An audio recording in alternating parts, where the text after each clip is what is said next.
भाई और बहनों, कास्ट सेंसस हिंदुस्तान का एक्सरे है।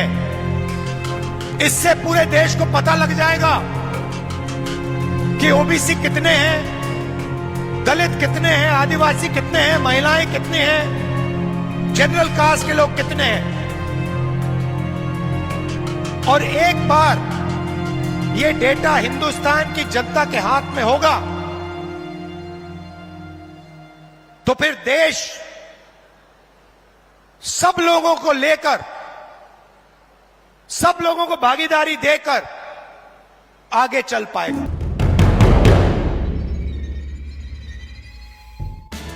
बिहार की नीतीश कुमार सरकार की ओर से सोमवार यानी 2 अक्टूबर को राज्य के जातिगत सर्वे के आंकड़े जारी किए जाने पर राजनीतिक घमासान मचा है। आंकड़ों के मुताबिक बिहार की 13 करोड़ 7 लाख से कुछ ज्यादा की आबादी में सबसे ज्यादा संख्या अत्यंत पिछड़ा वर्ग यानी ईबीसी और दूसरे नंबर अन्य पिछड़ा वर्ग ओबीसी की है। दोनों को मिलाकर कुल आबादी में इनकी हिस्सेदारी 63% है। आंकड़ों को बिहार सरकार एक अहम उपलब्धि के तौर पर पेश कर रही है और इसे लेकर संभावनाएं तलाश रही है।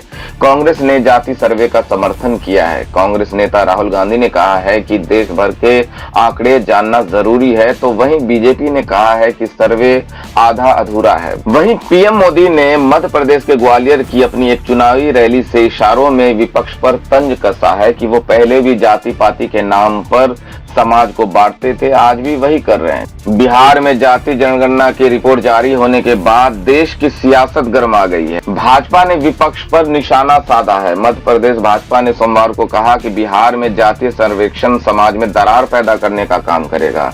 वहीं कांग्रेस की मध्य प्रदेश इकाई ने सूबे की सत्ता में आने पर जातीय जनगणना कराने का वादा किया है। बिहार सरकार की ओर से जारी जाति जनगणना की रिपोर्ट पर प्रतिक्रिया व्यक्त करते हुए कि कमलनाथ ने सोमवार को कहा कि यदि कांग्रेस सूबे की सत्ता में आती है तो जाति जनगणना कराएगी। सरकार ने जाति जनगणना के आंकड़े प्रस्तुत कर दिए हैं सर, बधाई।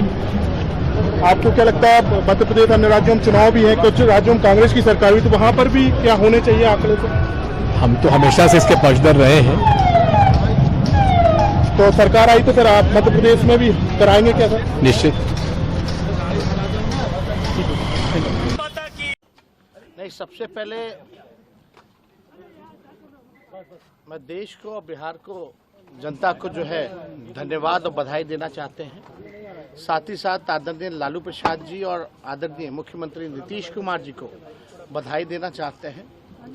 हम लोगों की शुरू से ही ये मांग रही है, सड़क से संसद तक हम लोगों ने संघर्ष किया था। जातीय जनगणना हम लोग चाहते थे, लेकिन बिहार में हम लोगों ने जाति आधारित गणना हम लोगों ने कराया है।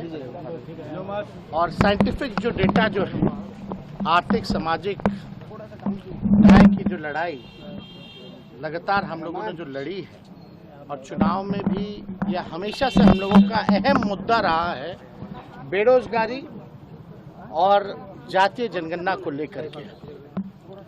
आप सब लोग जानते हैं कि आज जारी किया गया है जो साइंटिफिक आंकड़ा कास्ट बेस्ड सर्वे का। हम लोगों ने कम समय में, सरकार बनने के बाद ही कम समय में हम लोगों ने जानकारी इकट्ठा भी की है, और आज ऐतिहासिक दिन पर जो है ऐतिहासिक काम जो है हम लोगों ने किया है, जारी भी किया है। और आप सब लोग जानते होंगे कि कितने बार जो है अड़चने, बाधाएं जो है पैदा करने की कोशिश की गई भाजपा द्वारा। और जब हम नेता विरोधी दल थे तभी सदन में हमने प्रस्ताव रखा था, और माननीय मुख्यमंत्री जी का बड़ापन था कि उस समय एक कमेटी, ऑल पार्टी कमेटी जो है, प्रधानमंत्री जी के पास हम लोग गए थे। हमने ही प्रस्ताव रखा था कि प्रधानमंत्री जी से मिला जाए। जब बातें आ रही थी कि देश में जो है पार्लियामेंट में सवाल उठा, तो उन्होंने मना कर दिया था सरकार ने, भारत सरकार की कराने से। तो हम लोग बेचैन होकर के भाई ये प्रस्ताव हमने रखा था बिहार विधानसभा में। और दूसरा ये प्रस्ताव रखा था कि प्रधानमंत्री जी अगर नकार देते हैं, मना कर देते हैं, तो बिहार सरकार जो है अपने बलबूते जो है ये चीज़ कराए। तो आप देखिएगा कि प्रधानमंत्री जी ने नकार दिया, लोकसभा में नकारा गया, राज्यसभा में नकारा गया, लेकिन जो हम लोगों का कमिटमेंट था ये कराने का, वो हम लोगों ने किया। इसके लिए लगातार स्वर्गीय नेता मुलायम सिंह जी, स्वर्गीय शरद यादव जी, लालू जी, नीतीश जी लगातार लगे रहे कि ये बात जो है होनी चाहिए। आखिर कौन लोग हैं जो कचरा साफ करते हैं, नाला साफ करते हैं, कौन लोग झुग्गी में रहता है, कौन लोग मजदूरी करता है, कौन लोग भूमिहीन लोग हैं, और इस आंकड़े में सारी चीज़ें आ गई कि किसकी कितनी आबादी है और किसकी क्या स्थिति है, आर्थिक स्थिति का भी जो है पता चला है। तो लगभग जो है 64% पिछड़ा अति पिछड़ा समाज के लोग हैं और 20% SC ST लोग हैं।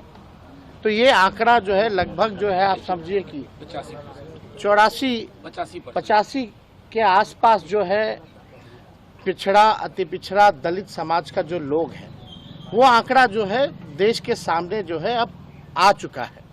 अब हम लोगों का लड़ाई रहा है सामाजिक न्याय का, और जो दौर है आर्थिक न्याय का, जो कमज़ोर लोग हैं उनको मुख्य धारा में लाने का। तो सरकार की यही कोशिश होगी, यही प्लानिंग होगी कि जो साइंटिफिक जो डेटा मिला है उसी हिसाब से हम कल्याणकारी योजनाएं, जो लोग गरीब हैं, जो जातियां गरीब हैं, हालांकि गरीबी हर जातियों में है, तो उनके लिए जो है विशेष योजना जो है हम लोग बना करके लोगों को लाभ पहुंचाने का काम करें। और यही नहीं, जब बिहार में हुआ है तो हम लोग तो चाहते हैं कि प्रधानमंत्री जी और भाजपा के लोग जो हैं पूरे देश में जो है जातीय जनगणना जो है कराना चाहिए। 21 में एक सेंसस होना था। कमलनाथ ने कहा कि जब हम सत्ता में आएंगे तो वंचित लोगों का विकास सुनिश्चित करने के लिए राज्य में जाति आधारित जनगणना कराएंगे। वहीं मध्य प्रदेश के अन्य पिछड़ा वर्ग ओबीसी नेता और बागवानी मंत्री भारत सिंह कुशवाहा ने कहा कि जाति आधारित जनगणना और विकास का आपस में कोई संबंध नहीं है। जाति जनगणना समाज में केवल दरार पैदा करने का काम करेगी। उन्होंने बिहार में जाति जनगणना की रिपोर्ट पर अपनी प्रतिक्रिया देते हुए कहा कि बिहार में एक जाति के लोग दूसरी जाति के उन लोगों को दबाएंगे जिनकी आबादी में कम है। गौरतलब है कि कांग्रेस ने मध्य प्रदेश में जाति आधारित जनगणना कराने की बात ऐसे वक्त में कही है जब सूबे में चुनाव होने जा रहे हैं। मध्य प्रदेश में ओबीसी समूह कई दशकों से जाति आधारित जनगणना की मांग कर रहे हैं। साल 2019 के बाद इसमें और तेजी आई है। उस समय तत्कालीन कांग्रेस के नेतृत्व वाली राज्य सरकार ने ओबीसी आरक्षण को 14% से बढ़ाकर 27% कर दिया था। इसके बाद भाजपा सरकार ने जुलाई 2019 में राज्य विधानसभा में ओबीसी आरक्षण विधेयक पारित किया, जिससे राज्य में कुल आरक्षण 73% हो गया। तो दोस्तों, जाति आधारित जनगणना के बारे में आपके क्या राय हैं? अपने विचार हमें कमेंट करके जरूर बताएं। इस खबर में इतना ही। वीडियो देखने के लिए बहुत बहुत धन्यवाद।